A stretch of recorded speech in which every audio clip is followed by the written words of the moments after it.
सदस्य श्रीमती हरसिमरत कौर जी। शुक्रिया madam. Madam, 2014 और 2019 के मैनिफेस्टो में भारतीय जनता पार्टी ने लिखा था कि ये 33% वुमेन रिजर्वेशन बिल ये लेके आएंगे, लेकिन 9.5 साल बाद सितंबर 2023 में फाइनली स्पेशल सेशन ही बुला के ये बिल वो लेके आए। और वो बिल भी जब लेके आए उस टाइम भी मैं आपके द्वारा पूरे देश को बताना चाहूंगी कि ये 33% वुमेन रिजर्वेशन बिल यूनैनिमसली सितंबर 2023 में पास हो गया। जिस तरीके से ये बिल लेके आए थे कि वो सेंसस होगा, डिलिमिटेशन होगी और तब जाके 33% रिजर्वेशन मिलेगा, उस टाइम भी सारे विरोधियों ने कहा था कि आप ये 2024 से 6 महीने पहले आप लेके आ रहे हैं, आप जैसे हैं आप ऐसे पार्लियामेंट में ही भी आप 33% आप रिजर्वेशन आज ऐलान करिए और अगले जनरल इलेक्शन में करिए। लेकिन इस सरकार ने ही कहा कि सेंसस और डिलिमिटेशन के बिना नहीं हो सकता। ये 2023 के बाद आज 3 साल हो गए, ना तो इन्होंने सेंसस शुरू किया 21 में, ना शुरू किया 23 में, और अब 26 में आके अब ये ही नया बिल लेके अमेंडमेंट लेके आ रहे हैं कि अब सेंसस की जरूरत नहीं है। जब 23 में बोलते थे, हम लोग बोलते थे कि जरूरत नहीं है, आप ऐसे लागू कर दे, इन्होंने कहा कि उसकी जरूरत है। आज यही बुलडोज करके कह रहे हैं कि अब नहीं जरूरत है। तो गोल पोस्ट कौन चेंज कर रहा है, नियत किसकी क्या है, ये देश देख रहा है। ये आज इस टाइम इस करके लाया गया है। अभी 2 महीने का बजट सेशन चला है, उस 2 महीने में कुछ नहीं लेके आए। बजट सेशन खत्म होने के बाद 10 दिन बाद एक 3 दिन का सेशन, क्यों?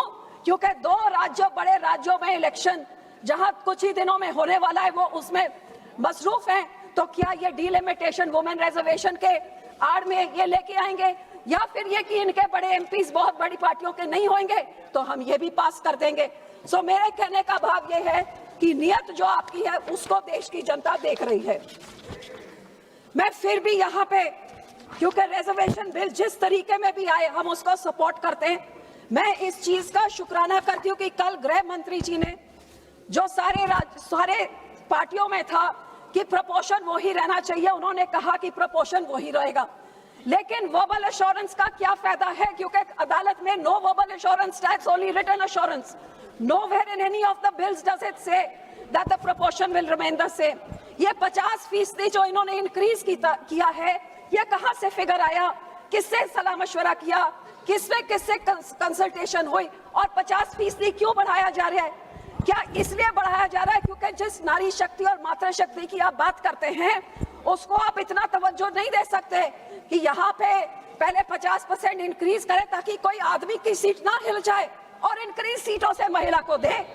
तो मैं तो यही कहती हूँ कि 180 देनी है 545 में से, तो हम ऑलरेडी 74 लेडीज तो है, 100 आदमियों की बात है, आप जैसे है वैसे करिए। 100 आदमी, हम 80 साल रुक सकते हैं रिजर्वेशन के लिए, तो या क्या चंद साल सेंसस के लिए और डिलिमिटेशन के लिए बंदे नहीं रुक सकते?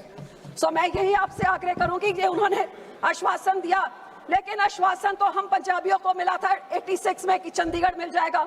आश्वासन हमें ये मिला था नोटिफिकेशन कि हमारे बंदी से क्रिया किए जाएंगे।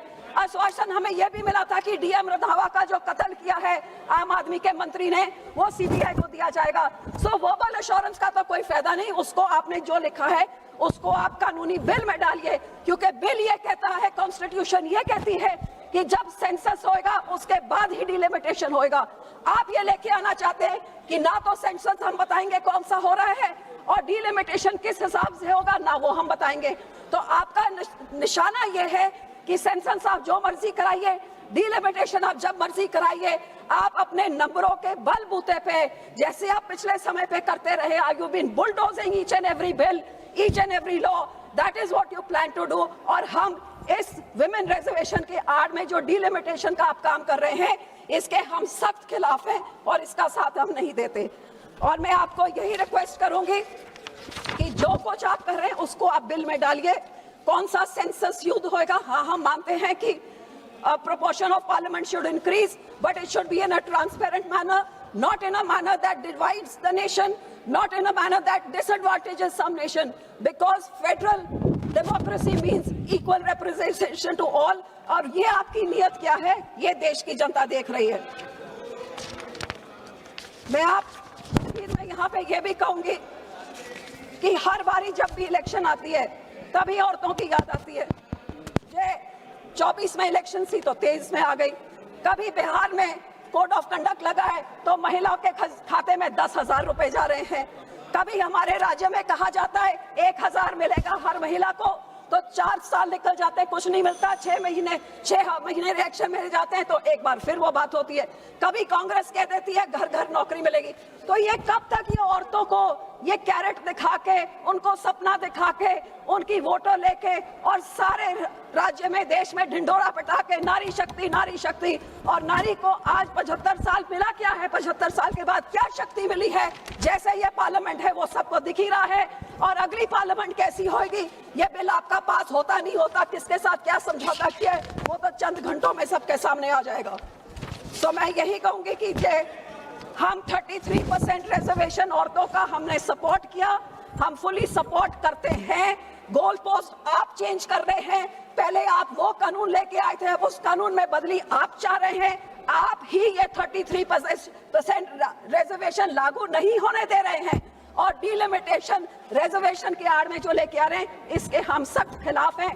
ट्रांसपेरेंट कानून बनाइए और औरतों का उनका बनता हुआ हक देइए, तभी ये नारी शक्ति मातृशक्ति की बात हो सकती है। नहीं तो ये जुमले, ये हवा में सपने, ये तो कई सदियों से औरतें देख रही हैं और ऐसे ही कभी वो दिखा दे कभी आप दिखा दे। औरतें तो जहां थे वहीं खड़ी हैं, आदमियों के खिलाफ लड़के हम यहाँ पहुंच रहे हैं। हमें शक्ति की जरूरत नहीं थी, रिजर्वेशन के बिना हम लोग यहाँ पहुंच गए और जो हमें मौका दें तो आगे भी पहुंच जाएंगे। आपको बढ़ाने की जरूरत नहीं, आप 545 में ही हमको 33% रिजर्वेशन दे दीजिए, हम आपको यहाँ पे 33% हम आके आपको दिखाएंगे, या आप हमको सीटें और टिकट आप हमको देंगे। बहुत बहुत धन्यवाद।